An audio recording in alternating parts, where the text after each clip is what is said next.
आज ही Doubtnut app download करें। Doubtnut पर होगा अब आपके सभी मैथ्स, केमिस्ट्री, फिजिक्स और बायोलॉजी डाउट्स का सफाया।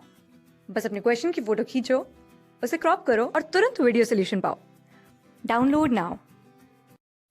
क्वेश्चन में हमसे कहा गया है कि ह्यूमन स्पीशीज को हमें क्लासिफाई करना है और हमें ये बताना है कि किस तरह से हम शो कर सकते हैं कि ह्यूमन बीइंग्स की जो एवोल्यूशनरी हिस्ट्री है वो दूसरे ऑर्गेनिजम्स जैसी ही सिमिलर है।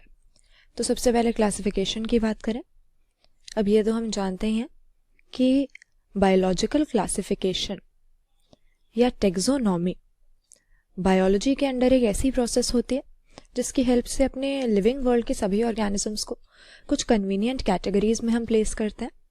लेकिन ये एक सिंगल स्टेप प्रोसेस नहीं होता।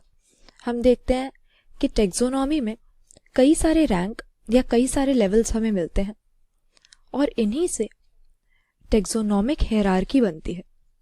तो अगर हम क्लासिफिकेशन का सबसे बड़ा यूनिट देखें तो लिविंग वर्ल्ड में हम शुरू करते हैं किंगडम से। इसके बाद में एक ही किंगडम के अंदर हमें मिलते हैं कई सारे अलग अलग फाइला। फाइलम के बाद में हमारा आ जाता है क्लास। इसके बाद में एक क्लास के अंदर होते हैं कुछ सिमिलर ऑर्डर्स। ऑर्डर होता है रिलेटेड फैमिलीज का एक ग्रुप और फैमिली के बाद जीनस और स्पीशीज। ये दोनों हमारे रैंक्स आ जाते हैं टेक्सोनॉमी के। ह्यूमन बीइंग्स के केस में अगर हम इन सभी की क्लासिफिकेशन देखें तो किंगडम की बात करते हैं। ह्यूमन बीइंग्स हमारे एनिमल किंगडम में बिलोंग करते हैं, ये हमें पहले से ही पता है, किंगडम एनिमेलिया हो जाएगा। फिर फाइलम ह्यूमन बीइंग्स का कॉर्डेटा है, क्योंकि हमारे पास वर्टिब्रल कॉलम होता है तो जो हमारे सारे वर्टिब्रेट्स हैं वो कॉर्डेटा के अंडर ही आते हैं। तो फाइलम के बाद हमारा कॉर्डेटा के अंदर सब फाइलम हो गया वर्टिब्रेट्स का, वर्टिब्रेटा। फिर वर्टिब्रेट्स के अंडर क्योंकि हम मैमल हैं तो मैमेलिया क्लास के अंदर आ जाते हैं। इसके अंदर प्राइमेटा नाम का हमारे पास एक ऑर्डर होता है मैमल्स में, जिसके अंदर मंकीज और एप्स को हम प्लेस करते हैं। तो ह्यूमन बीइंग्स भी यहीं पर आ गए, प्राइमेट्स के अंडर इंक्लूड किए जाएंगे। इसके बाद में फैमिली होती है हमारी होमिनिडी नाम की। फिर जीनस है होमो और स्पीशीज का नाम सेपियंस। तो ह्यूमन बीइंग्स का साइंटिफिक नेम है होमो सेपियंस। और ये पूरी क्लासिफिकेशन हमने इनकी बता दी कि किस तरह से एनिमेलिया किंगडम से लेकर फिर कॉर्डेटा नाम के फाइलम में, वर्टिब्रेटा सब फाइलम में, मैमेलिया क्लास में, इसके बाद प्राइमेटा नाम के ऑर्डर में, फिर होमिनिडी फैमिली के अंडर होमो सेपियंस नाम की ये हमारे पास स्पीशीज होती है। इसके बाद में हमें बताना है इनके एवोल्यूशनरी हिस्ट्री के बारे में। तो ये तो हम जानते ही हैं कि मंकीज और एप्स से ह्यूमन बीइंग्स काफ़ी क्लोजली रिलेटेड है, तभी प्राइमेट्स के अंदर ये सेम ऑर्डर शेयर कर रहे हैं मंकीज और एप्स के साथ। और हम देखते हैं कि अगर हम मैन के एवोल्यूशन की बात करें तो ये बहुत ही लंबे टाइम पीरियड में प्रोसेस अकर हुई है, क्योंकि जैसे ह्यूमन बीइंग्स हमें आज देखने को मिलते हैं ये हमें अर्थ की हिस्ट्री में या अपने जियोलॉजिकल टाइम स्केल में हर समय नहीं मिलते थे।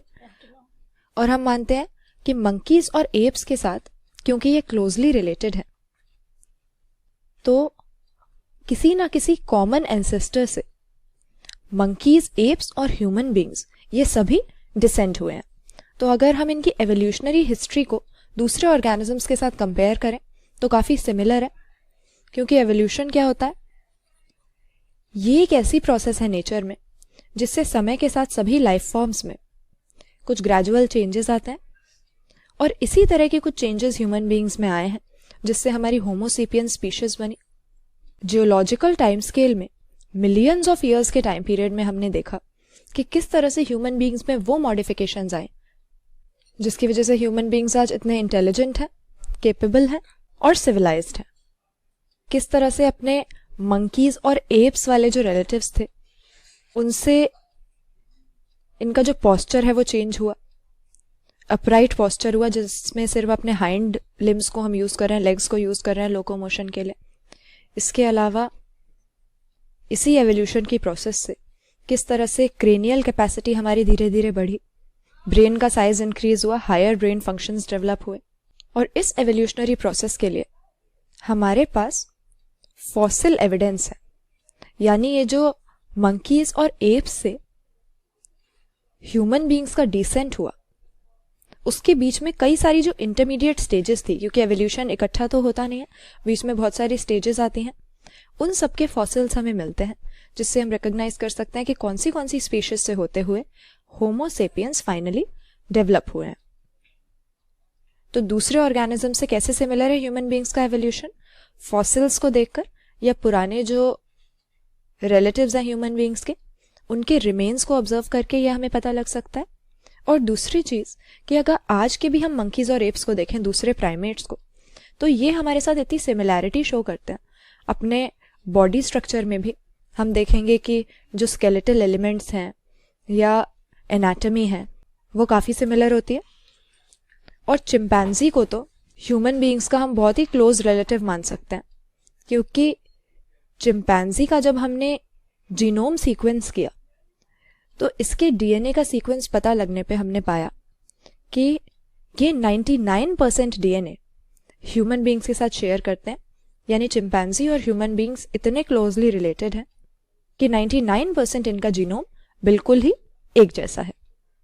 तो इसी तरह के एविडेंसेस को यूज करते हुए और फॉसिल रिमेन्स को ऑब्जर्व करके हमें पता लगता है कि किस तरह से ह्यूमन बीइंग्स का जो एवोल्यूशन हुआ है वो भी दूसरे ऑर्गेनिजम्स की तरह ही टाइम के साथ आने वाले ग्रेजुअल चेंजेस से हुआ है। क्लास 6 से 12 से लेके नीट, IIT, जेईई मेंस और एडवांस के लेवल तक 10 मिलियन से ज्यादा स्टूडेंट्स का भरोसा। आज ही डाउनलोड करें डाउटनेट ऐप या व्हाट्सएप कीजिए अपने डाउट्स 8400 400 400 पर।